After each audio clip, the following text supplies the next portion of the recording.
je ne peux pas m'expliquer devant un homme que je suis converti ou soit je suis spirituel ou pas.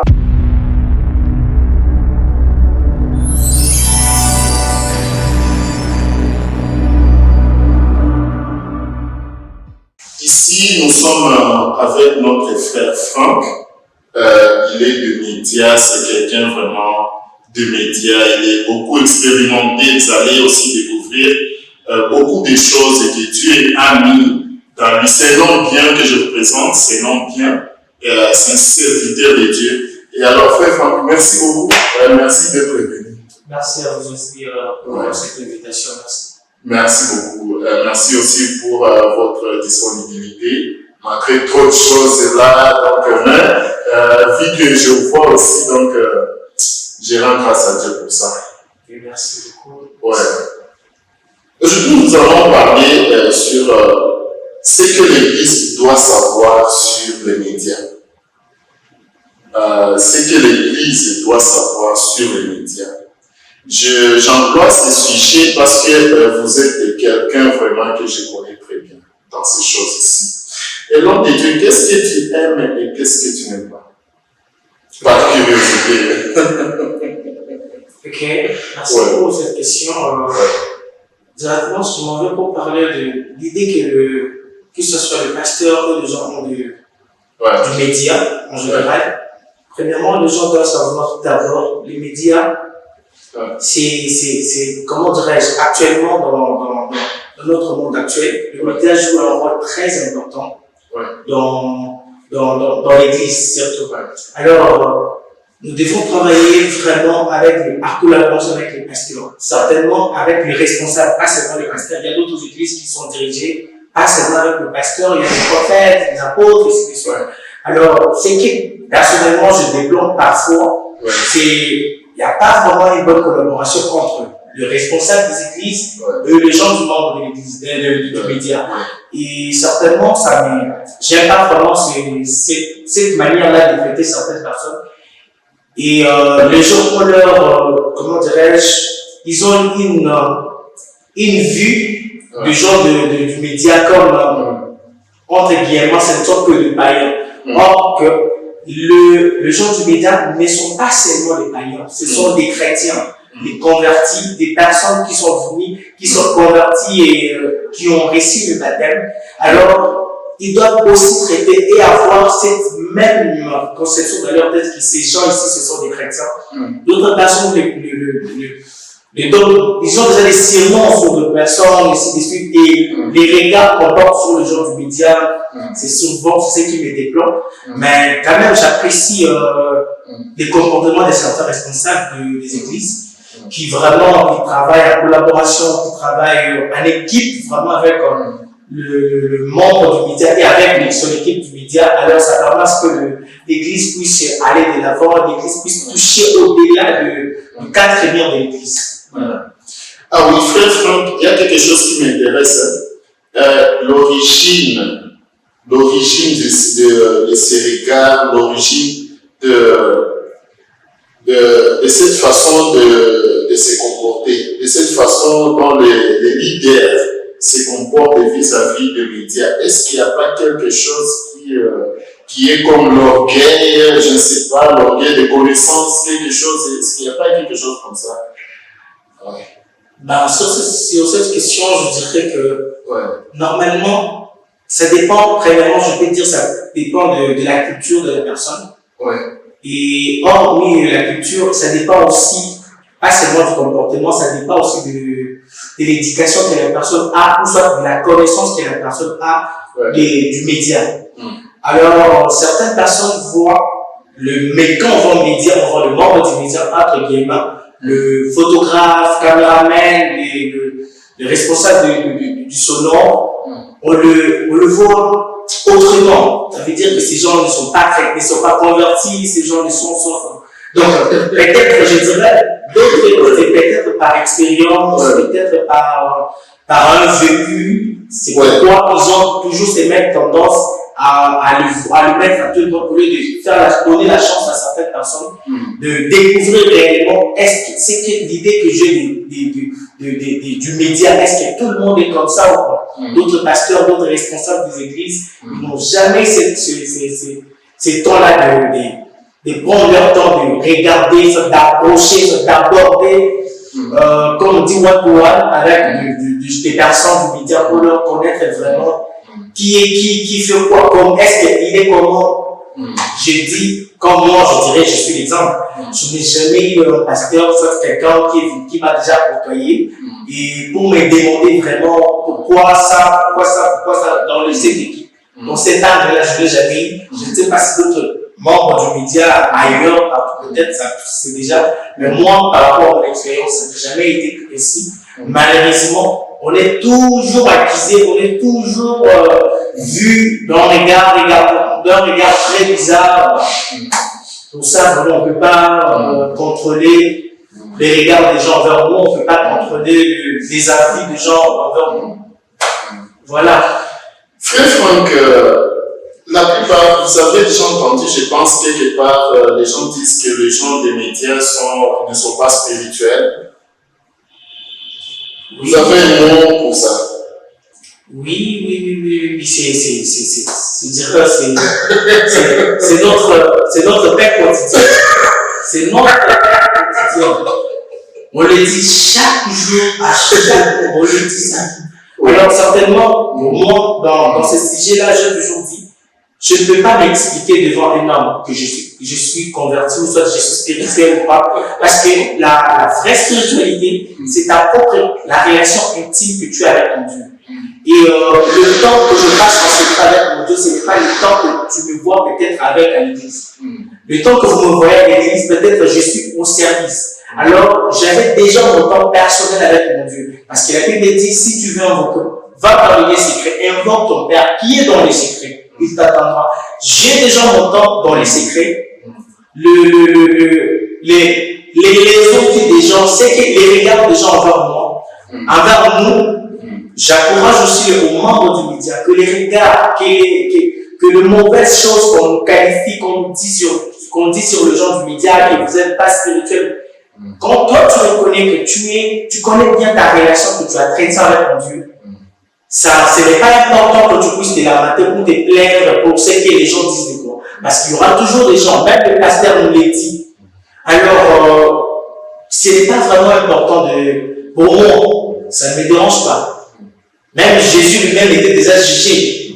Il faisait des miracles, on lui a dit ça ça c'est l'esprit de Belzéboul. Alors que nous qui sommes là, humains, alors c'est notre paix quotidienne. Pour moi, je trouve ça, c'est comme si c'est du du matin, chaque matin le corps. Donc, ça passe. L'homme de Dieu. Pourquoi pendant les heures de la guérison miracle, vous allez voir parfois les gens tombent par terre, reçoivent les gens tombent, mais les caméramans ne tombent pas. Pourquoi? Est-ce que c'est parce qu'il n'est pas concentré, il est concentré devant sa caméra, mais il n'est pas concentré spirituellement? Comment? Normalement, j'ai déjà assisté à plusieurs cultes, des miracles, des ceci, des suites. Je dirais une chose que les gens doivent savoir. Premièrement, je dis moi, avant de venir au culte, j'ai déjà eu mon temps personnel avec Dieu. Et j'ai expérimenté ce que Dieu avait prévu pour moi. Quand je suis au culte, je ne suis pas trop focus sur ce qui se passe, mais je suis trop focus sur le boulot, je sais que je suis en train de faire. Devant ma caméra, je ne suis pas concentré sur ce qui se passe là. Pour que tu reçoives quelque chose de spirituel, il te faut aussi être connecté spirituellement. Alors, souvent, on n'est pas trop connecté spirituellement, mais on est connecté intelligent par rapport à ce qu'on est en train de faire. Pourquoi je suis devant la caméra, je suis en train d'évangéliser à travers ma caméra pour ceux qui ne sont pas à l'église, ceux qui ne sont pas dans les 4 murs de l'église. Ceux qui me suivent en ligne, ceux qui sont en dehors, peut-être très loin de la vie, qui nous suivent. Alors peut-être cette personne voulait recevoir quelque chose de cette partie-là. Si moi je ne suis pas concentré, pour que cette personne puisse bénéficier sa guérison ou sa bénédiction. Et moi, je nommé, je risque peut-être moi je serais seul, mais peut-être ceux qui pourront recevoir quelque chose de la part de Dieu au travers de la caméra seront privés de ça. Alors c'est pourquoi il est toujours conseillé à nous caméramens, avant notre service, surtout dans les églises, on a notre temps. Personnellement, on a des temps. Et en plus, quand on est l'équipe, on a des temps de travailler, de prier Dieu pour que nous puissions être beaucoup plus concentrés par rapport à ça. La raison pour laquelle il fait en sorte que le caméraman, le photographe ne puisse pas tomber, c'est pas premièrement et que les caméramans ne sont pas connectés par rapport à cette atmosphère qui se passe actuellement ou par rapport à ce qui se passe là sur place. Et les caméramans est beaucoup plus, pas spirituel, mais est beaucoup plus intelligent par rapport à ce qui se passe. Voilà un peu la raison. Ça ne permet pas à ce que nous puissions tomber. La meilleure chose à faire, c'est à se poser la question, est-ce que ce caméraman est ici avec nous ou il est dans sa caméra? Parce que normalement, quand on est devant la caméra, parfois, nous, on n'est pas dans ce qui se passe là, mais on est dans ce qui est. On ne regarde pas les gens qui sont dans l'assemblée, mais on regarde beaucoup plus les gens qui sont en dehors. C'est pourquoi, c'est la raison pour laquelle nous, on est là. S'il n'y avait pas les gens qui nous suivent en dehors, qui sont en dehors du cadre de l'église, alors on ne pouvait pas être là. Mais si on est là, c'est parce qu'il y a des gens qui nous suivent en dehors, qui ont aussi besoin de cette bénédiction, qui ont aussi besoin de ces miracles, ils ont aussi besoin de cette, la main de Dieu qui puisse toucher au travers de nous. C'est pourquoi nous aussi, que ce soit le pasteur, tout ce qui est le service de l'église, le média fait partie de ces miracles, de tout ce qui va avec. Le média aussi fait partie. Parce que si vous avez une église qui vous contenez au moins 500 personnes, alors le sonore n'est pas bien. Les gens qui vous donnent le son, il n'y a pas de son et tout, il n'y a pas tout ça, il n'y a pas la caméra, il n'y a pas tout ça. Je ne pense pas que vous allez bien faire. Le média contribue à tout ce qui se passe à l'église. Et c'est impossible pour nous de tourner. Voilà. Je vais retourner un peu derrière ces conflits cachés. Son origine, c'est quoi? Entre vous et les leaders.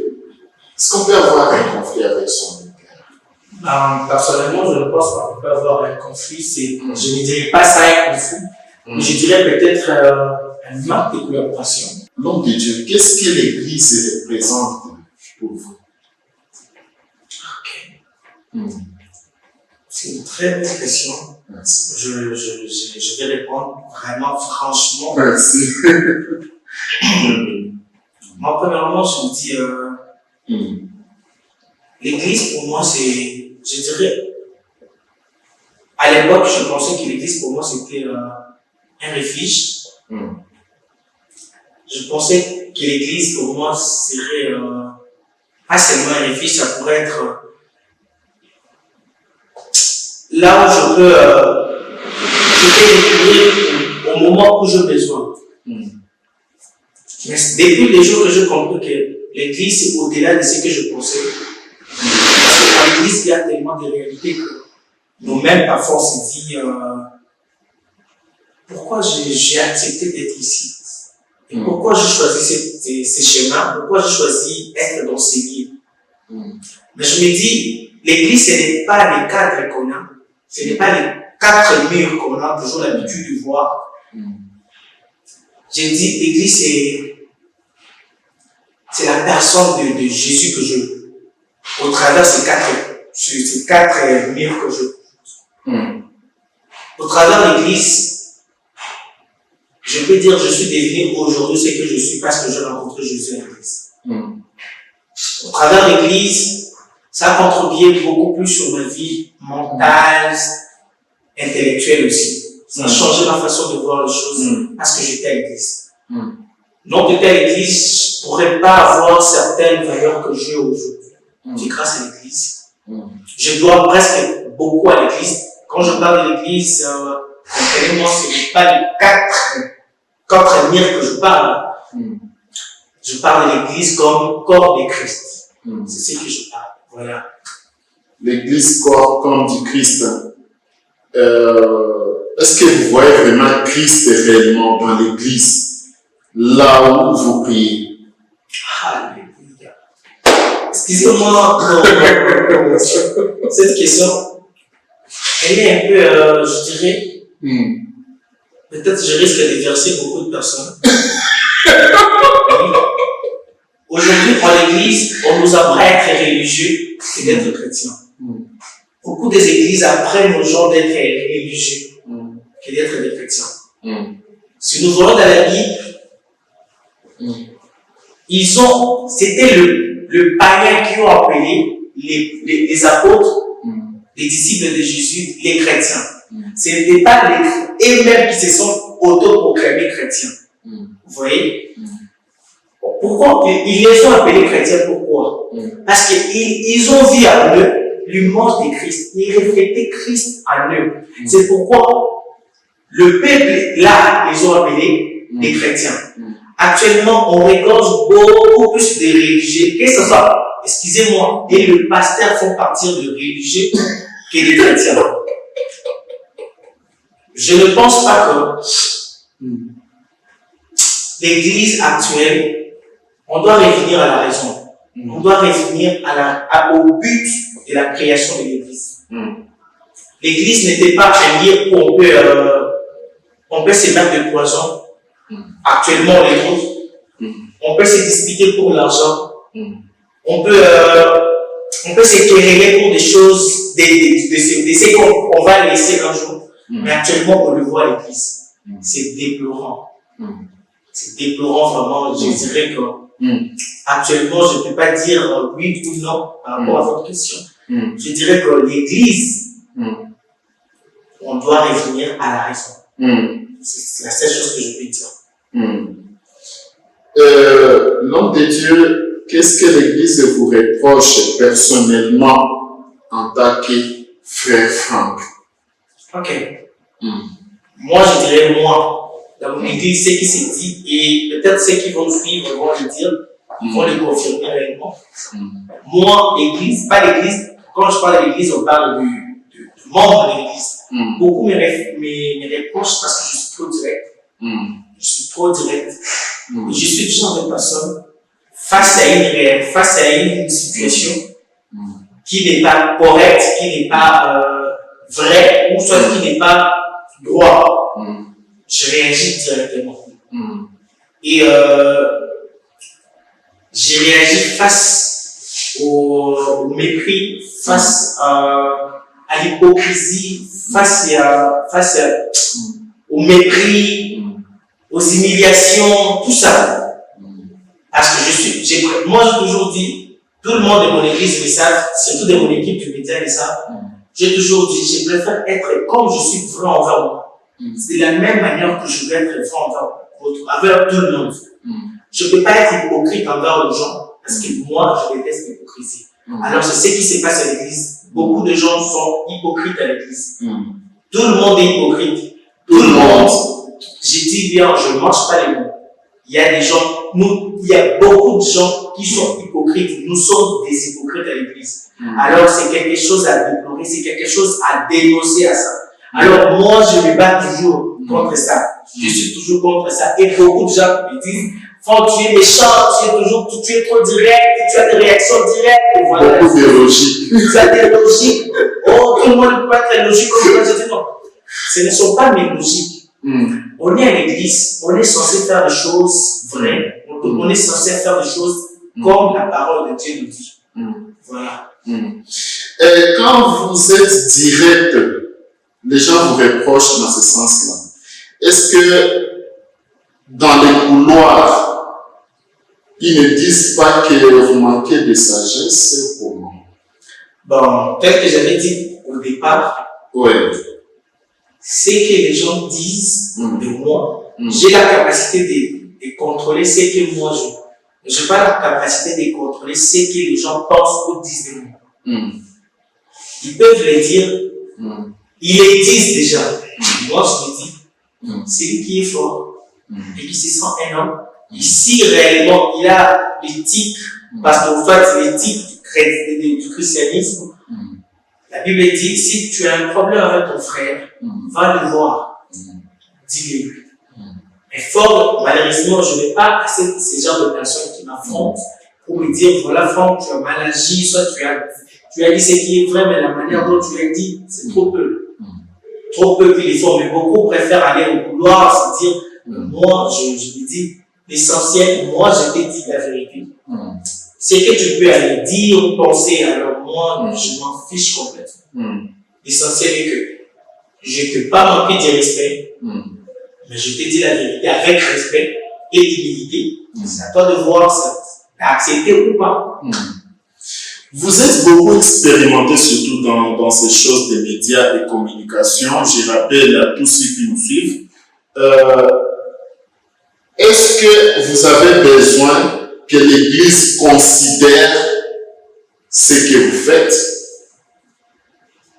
Bon, normalement, étant qu'humain, il faut qu'à chaque effort que vous faites, que cet effort soit reconnu.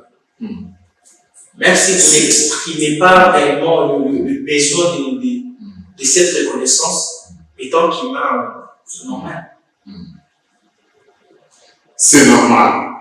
Ok, pour essayer de clôturer notre interview, qu'est-ce que vous gagnez en retour après tous vos sacrifices?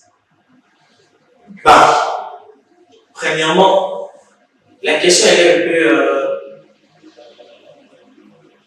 je dirais, je ne peux pas dire gagner quelque chose de matériel ou quoi que ce soit. Quand je travaille au média à l'église, premièrement, je travaille pour Dieu. Je gagne chaque jour quelque chose venant de Dieu. J'ai des bénéfices venant de Dieu. Le souffle de vie que j'ai, c'est grâce à Dieu. C'est Dieu qui me les donne. Et je ne paye même pas un centime. Et hormis ça, au travers de l'église, je ne dirais pas que je ne peux pas être aussi ingrat. Au travers de l'église, j'ai des contacts. Au travers de l'église, j'ai de marchés. Au travers de l'église, j'ai des relations. Alors, tout ça, ça fait partie je dirais, des bénéfices de cette œuvre que je suis en train de faire. Alors, pour ça, je dirais merci à Dieu. Merci aussi à ceux-là, merci à l'église. Merci aussi à ceux-là qui m'ont quand même fait confiance et par rapport à certaines choses que j'ai pu faire pour eux. Merci beaucoup. Et voilà. C'est le frère Franck. Merci de nous avoir suivis.